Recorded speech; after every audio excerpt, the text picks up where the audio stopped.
Hello guys, good morning. আজ আমি সকাল থেকে আমার ব্লগটা স্টার্ট করলাম। দেখো বোন ওইখানে মা যে শর্টটা তুলে রাখে প্রতিদিন আমার জন্য ঘি বানাচ্ছে, সেই শর্টটাকে ঘেটে নিচ্ছে। ওইটা দিয়ে মা ঘি বানিয়ে দেবে। তারপর সকালে এই যে মন্দির টন্দির ধোয়া হয়ে গিয়েছে পুজো হবে বলে। আর তারপর বাবা লেগে গিয়েছে অ্যাকোরিয়ামটা আমাদের পরিষ্কার করতে, খুবই নোংরা হয়েছিল।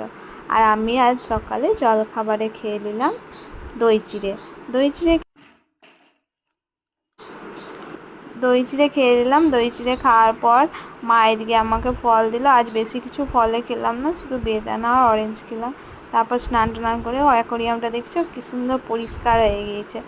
তারপর চলে এলাম লাঞ্চে আজ করেছিল মা কামরাঙার চাটনি, লাউয়ের তরকারি, শাক, সয়াবিন আলুর তরকারি আর ডিম সেদ্ধ। ওই ভাত খেলাম। আমি প্রথমে শাক দিয়ে ভাতটা খেলাম। শাক খেতে এখন বেশ ভালোই লাগছে। তাছাড়া মা প্রতিদিন আমার জন্য শাক করে দিচ্ছে। বাবা মানে শাকটা আনবেই আমার জন্য। আগে শাক খেতাম না, বাট এখন খাচ্ছি, কী করবো, খেতে হয় বলে। তারপর তরকারি দিয়ে ভাতটা খেলাম। ভাত খাওয়া দাওয়ার পর মায়ের রান্না খেতে এত ভালো লাগে।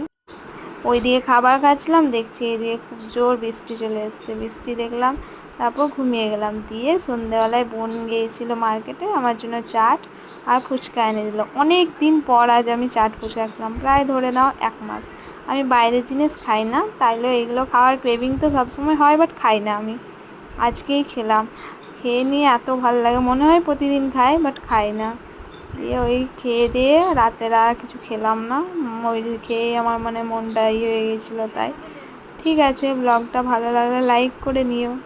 বাই বাই, সবাই ভালো থেকো।